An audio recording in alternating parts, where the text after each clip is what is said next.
Bismillahirrahmanirrahim. Düzgün həyat yoldaş seçimi dedikdə ilk öncə insanlar birbiri ilə ailə qurarkən etiqad baxımından bir-birlərinə uyğun olmalıdırlar.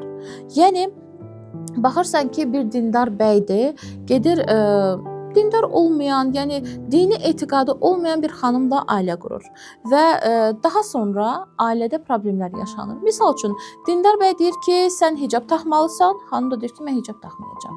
Və yaxud da bəy iddia edir ki, istəyir ki, tələb edir ondan ki, sən namaz qılmalısan, xanım da deyir ki, mən namaz qılmayacağam. Və yaxud da bəy deyir ki, filan yerə getmə, orada çalğı var, misal üçün dini məclis deyil, qeyri-dini məclisdir və mən sənin orada olmağını istəmirəm. Bir bəy olaraq, ailə başçısı olaraq etiraz edir.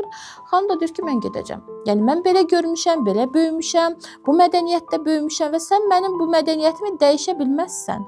Elə ona görə də ailə quranda ilk öncə etiqad baxımından özünüzə uyğun bir şəxslə ailə qurmağa çalışın.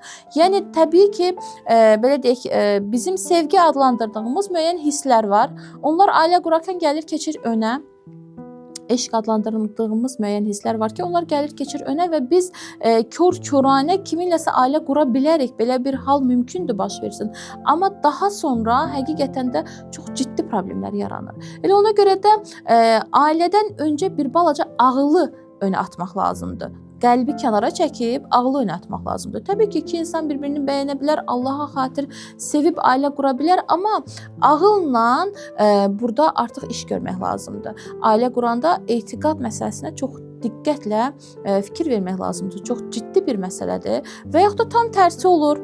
Bir xanım dininə bağlı bir xanım gedir, qeyri-dindar bir bəylə ailə qurur və zaman-zaman ailəsində problemlər başlayır. Problemlər nə kimi olur? Misal üçün, dindar bir xanımdır, namaz vaxtı gedir, namaz qılsın, həyat yoldaşı oradan deyir ki, əşi, nə qılırsan, gəl keç bu tərəfə, gəl burada otur. Namaz qılmasan da olar. Mənim həyat yoldaşımsan, mənimlə filan məclisə getməlisən ki, orada dindar bir şəxsin, belə deyək, olması yaxşı deyil. Allah istəmir bunu, Allah bəyənmir bunu və yaxud da Allah qadağan edir bunu. Bu kimi hallar var. Bəy tələb edir ki, mənim həyat yoldaşımsan, sən mənim yanımda olmalısan. Və nə qədər də öncədən danışılmış olsa ki, misal üçün, mən dindaram, səninlə filan yerə gedə bilmərəm, mən hicablıyam, filan işi görə bilmərəm kimi nə qədər danışılmış olsa da ailə qurduqdan sonra bu danışılmalar unudulur. Və təcrübə də bunu göstərir ki, yəqin ki, evli olan insanlar da mənim sözümü qəbul edər ki, təcrübə də bunu göstərir ki, ailə qurduqdan sonra öncədən danışılmış bütün sözlər demək olar ki, arxa plana keçir və yeni mərhələlər başlayır. Elə ona görə də insan öz işini öncədən daha düzgün qurmalıdır, daha belə deyək, düzgün tənzimləməlidir. Yəni, mən ailə quranda fikir verməliyəm ki, qarşımdakı insanın etiqadı nə həddədir? Yəni, hər bir insan öz etiqadını tanıyır və bilir ki, nə həddədir, nəyə etiqadı var, etiqadı güclüdürmü, zəifdirmi, nəyə inancı var, belə deyək, bilir. Və ailə qurarkən də buna diqqət etmək lazımdır ki, qarşımdakı insanda nə həddədir? Qarşımdakı insan mənimlə ayaqlaşa bilərmi? Bu etiqadda mənimlə uyğunlaşa bilərmi, yoxsa uyğunlaşa bilməz? Əgər uyğunlaşa bilməzsə, o zaman artıq bu ailənin təşkilindən çəkinmək lazımdır. Çünki təcrübə də bunu göstərir və biz belə deyək, öz cəmiyyətimizə də baxanda, ölkələrimizə də baxanda görürük ki, ailə artıq çox belə adi hal alıb. Bəşəriyyətin ən ilahi hissidir dedik, ülvi bir hissdir, amma çox təəssüflər olsun ki, adi bir hal alıb. Ailə qururlar, boşanırlar və çox təəssüflər olsun ki, indiki zamanda gənclərimiz bu niyyətlə ailə qurur. Ailə quraram, yaxşı olmaz, boşanaram. Bu kimi fikirlər eşidirik zaman-zaman gənclərimizdən, çox təəccüb edirəm. Çox təəccüb edirəm ki, belə bir ilahi hiss necə oldu ki, bu həddə qədər ucuzlaşdı? Necə oldu ki, bu həddə qədər aşağı düşdü? Ailənin məqamı çox yüksəkdir. Allah Teala deyir ki, siz bir-birinizin libasısınız. Necə oldu ki, bu belə bir dəyər verilən bir təşkil olunan bir ailə, bu qədər dəyər verilir Allah tərəfindən, necə oldu ki, bu qədər aşağı düşdü? İnsanlar artıq bir-birlərinə bu gözlə baxırlar. Ailə quraram, yaxşı olmaz, boşanaram.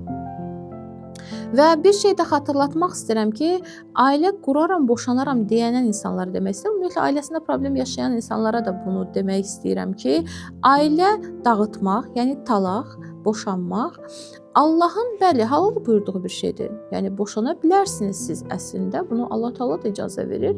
Təbii ki, müəyyən şərtləri yerinə yetirməklə ki, bu da risalədə geniş bir şəkildə qeyd olunub.